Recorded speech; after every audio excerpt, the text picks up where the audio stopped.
vlogging from the M2. That's a nice channel name. Maybe I'll do that, don't know. GoPro 8, very disappointing. Now, I bought it primarily to capture decent footage of me on my motorbike rides with my mates, memories.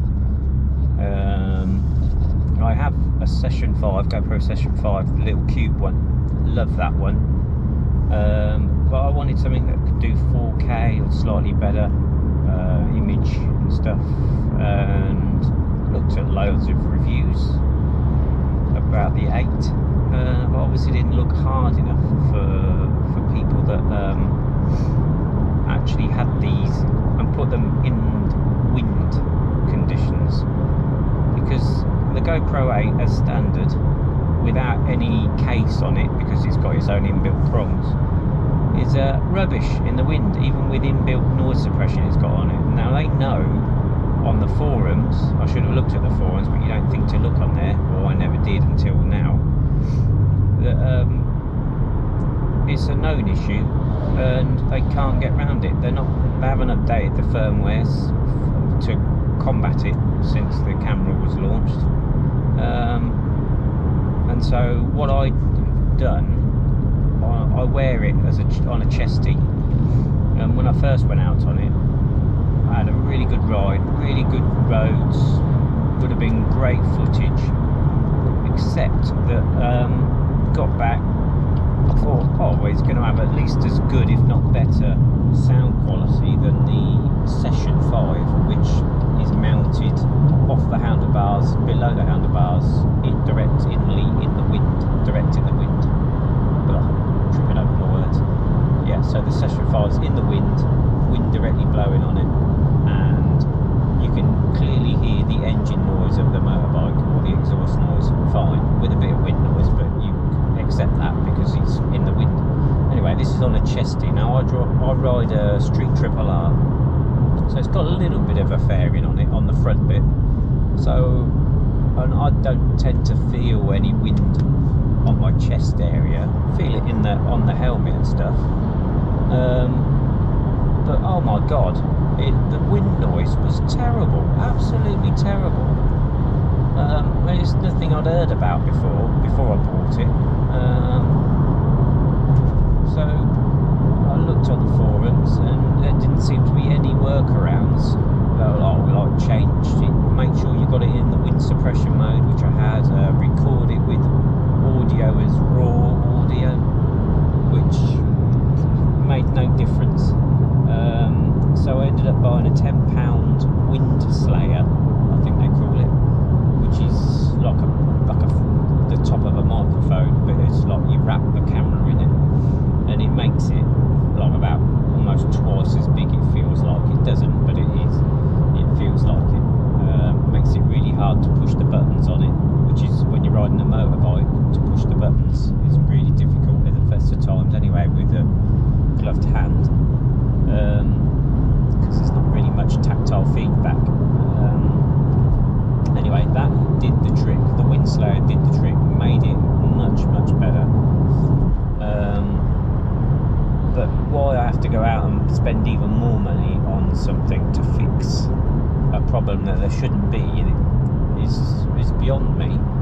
The second problem with the GoPro 8 is that it doesn't work with their GoPro Quick software, and if anyone's got a GoPro 7, 6, 5, etc., you can overlay nice like fake speedos over your footage with the GPS data, but not on the 8. The 8's not supported.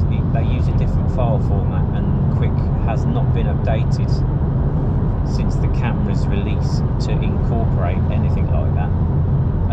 So you can't do it. It's a known problem by GoPro. They said they're working on it, but they said they were working on it back in October last year, and nothing's happened since. You get like a standard reply from one of the admins on the forums that says, oh, you can use, I can't remember, there's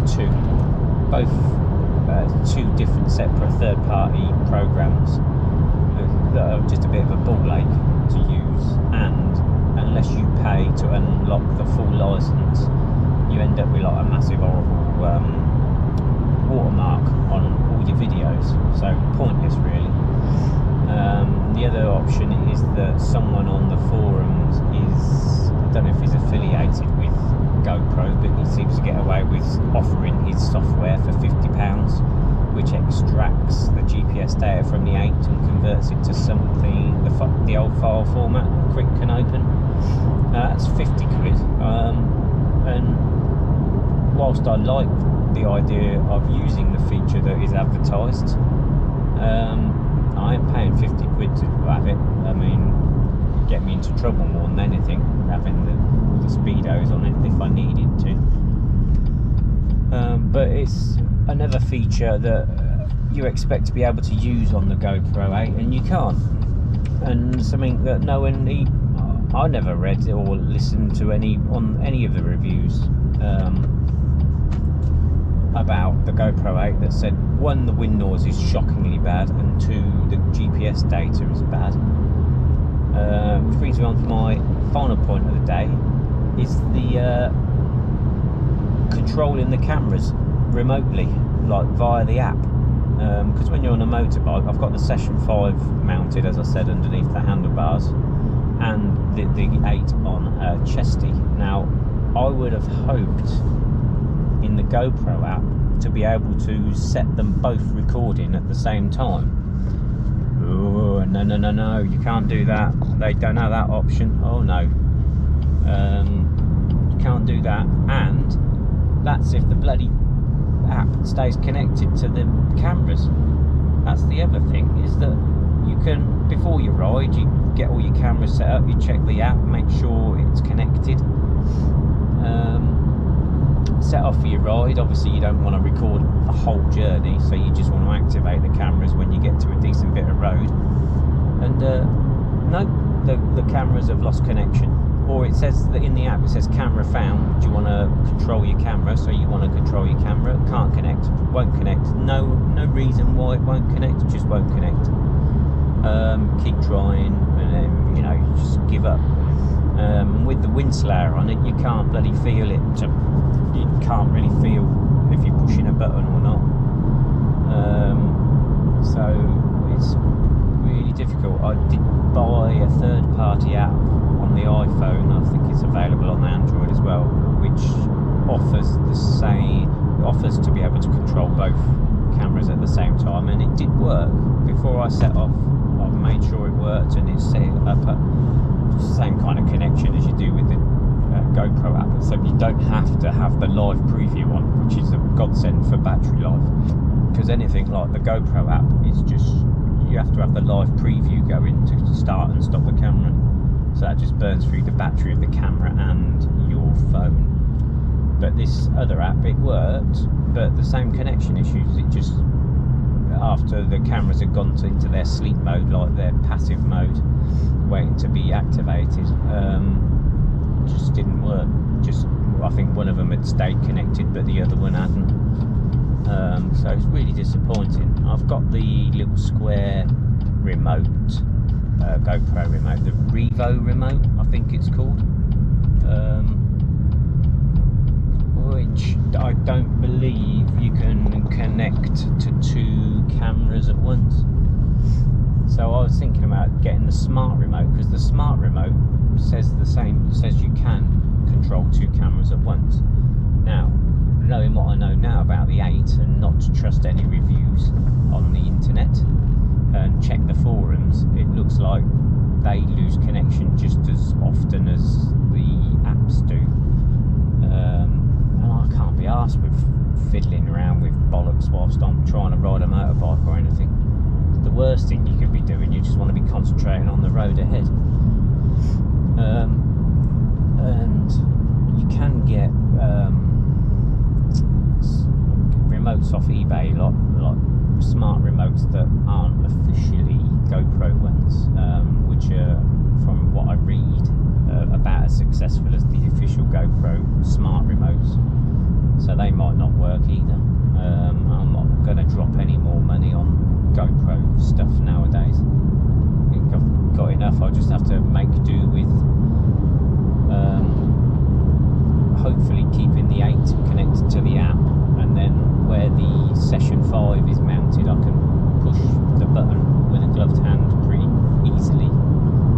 But what I really wanted to do was mount the session 5 somewhere else on the bike, so I have a lower down view point, but I won't be able to do that because I won't be able to turn it on without the app. So yeah, so connection issues, sound issues with the wind,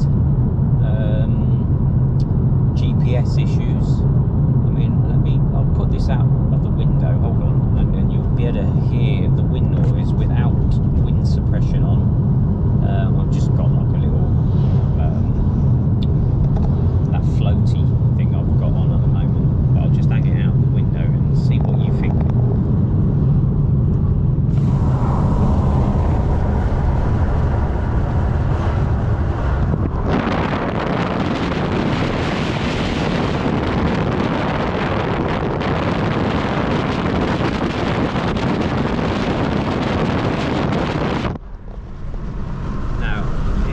Hold on, I'll just close the window. It's a pretty windy day, but that was only like 40 mile an hour I was driving there, so I bet you any money that was almost unbearable. It's probably put everyone off listening to the rest of this, but yeah, my advice, if you're going to buy a GoPro action camera, remember it's action, for not just vlogging. I mean, why would you buy one of these for £279 or whatever it is just to do vlogging? You want to do stuff with action. Yeah, go get the GoPro 7. It works.